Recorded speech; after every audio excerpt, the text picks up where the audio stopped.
ஒருத்த சிந்தனை எந்த விழா சொன்னாலும் அதில் ஒரு மீனிங்ஃபுல்லாக ஒரு நல்ல நிகழ்ச்சி இருக்கும், இல்லைன்னு சொல்ல நிறைவாக இருக்கிறது. சும்மாவும் கூட்டு ஏதோ விழா நடத்துகிற மாதிரி ஏனோ தானோன்னு அவர் பண்ண மாட்டார். அந்த அளவில் இன்றைக்கி 3 நிகழ்ச்சிகள் இருக்குது. எவ்வளோ பெரிய எல்லா ஆளுமைகள் ஒவ்வொருத்தரும் இப்போடு சேர்ந்து நார்வம் பணக்கம் நான் only after auditor only. But இவங்கள மாதிரி ஒரு அறிவு சார்ந்த ஒரு எனக்கு நான் இல்லை கிடையாது நிஜமா. ஆனால் அவரோட சேர்ந்து என்னையும் உட்கார வச்சு அழகு பார்க்குறாருன்னா அதுக்கு நான் மனப்பூர்வமாக உதவி நான் நன்றி சொல்ல கேள்விப்பட்டிருக்கேன். 3 நிகழ்ச்சிகளை கொண்ட இந்த விழா நன்றாக நடக்கும், நன்றாக நடக்க வேண்டும் என்று எல்லாமே நான் இறைவனை நான் பிரார்த்தனை செய்து கொண்டிருக்கிறேன். இந்த உருது சிந்தனை எப்போதுமே பார்த்திங்கன்னா ஒரு இன்ஸ்பிரேஷன் தான். இந்த மீட்டிங் வேறு எங்களுடைய கமிட்டிக்கு எப்போ வந்தாலுமே ஈச் வில் இன்ஸ்பயர் அதர்ஸ். ஏதாவது ஒரு ரூபத்தில் அவங்களுடைய அச்சீவ்மெண்ட்டோ இல்லை அவங்கள பற்றி சொல்லும்போதோ நமக்குள்ளே ஒரு ஏன் நம்மளும் இது பண்ணக்கூடாது, நம்மளே இது மாதிரி எடுத்துக்கக்கூடாதுங்கிற மாதிரி உண்டான ஒரு அமைப்பு. இது ரொம்ப பிடிச்ச விஷயம். இங்கே புறமே கிடையாது, இங்கே ஒருத்தருக்கு விட்டு கொடுத்து சொல்லிக் கொடுத்து அரவணைச்சு போகிற ஒரு அருமையான அமைப்பு. அது ஒரு விஷயம் பண்ணுறதுக்கு எல்லாருக்குமே நமக்கு ஆர்வங்கள் இருக்கும். புக்கு எழுதணும், கதைகள் நிறையா இருக்கலாம். அது சில பேர்னால தான் அதை முடிக்க முடியும். அதாவது புக்கை வெளியிடுறதுங்கிறது ஒரு பெரிய ஒரு விஷயம். அது எவ்வளோ பேருக்கு ஆசைகள் இருக்கலாம், கதைகள் இருக்கலாம், எல்லாம் இருந்தும் அவங்களால ஒரு புக்கை ரிலீஸ் பண்ண முடியாது. பணம் இருக்கும், ஆளுமைகள் இருக்கும், எல்லாம் இருந்தாலும் அந்த புக்கை ரிலீஸ் பண்ணுறதுங்கிறது அதுக்கு ஒரு கொடுப்பனை வேணும்.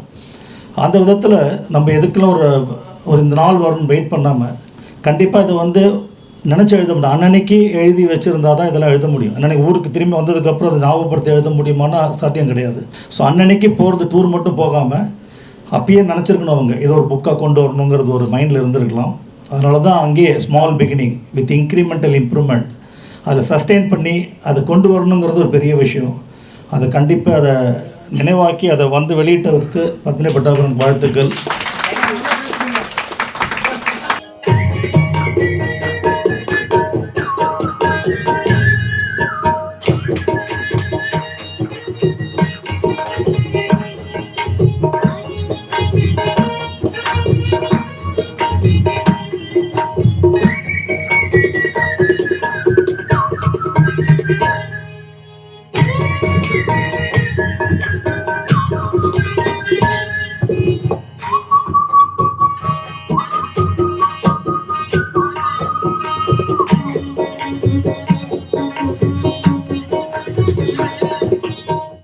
பொதுவாகவே கவிதைகளுக்கு வரவேற்பு இல்லை.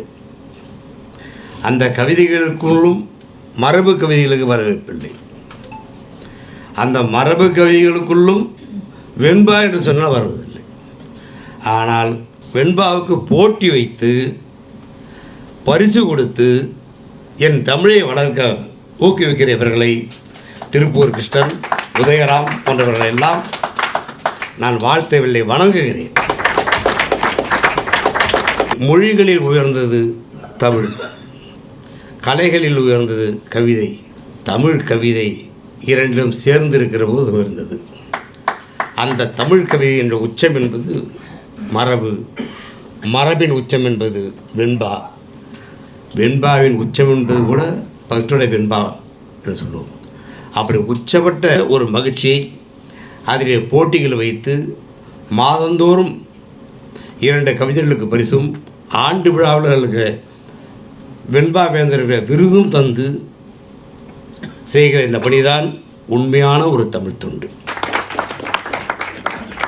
அந்த வெற்றி பெற்ற வெண்பாக்கள் எழுதியவர்கள் 2 பேருமே என் நண்பர்களாகிவிட்டவர்.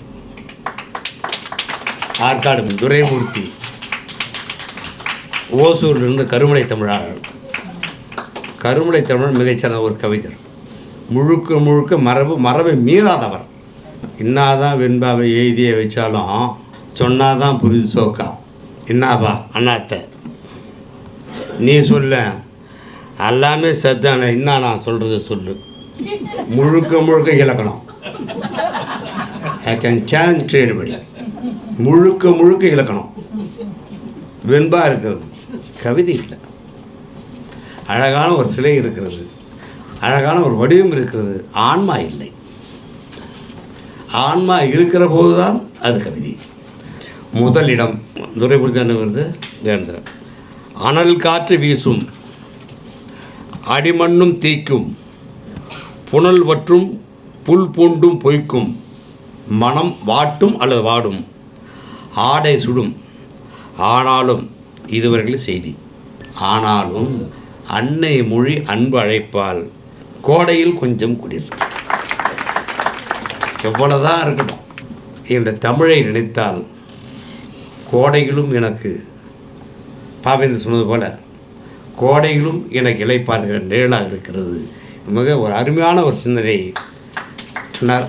அது என்னை தொட்டது.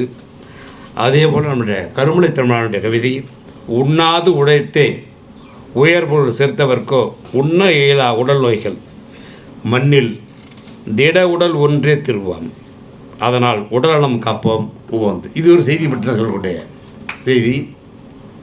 இப்படி இருவரையும் தேர்ந்தெடுத்துக்கிறோம்.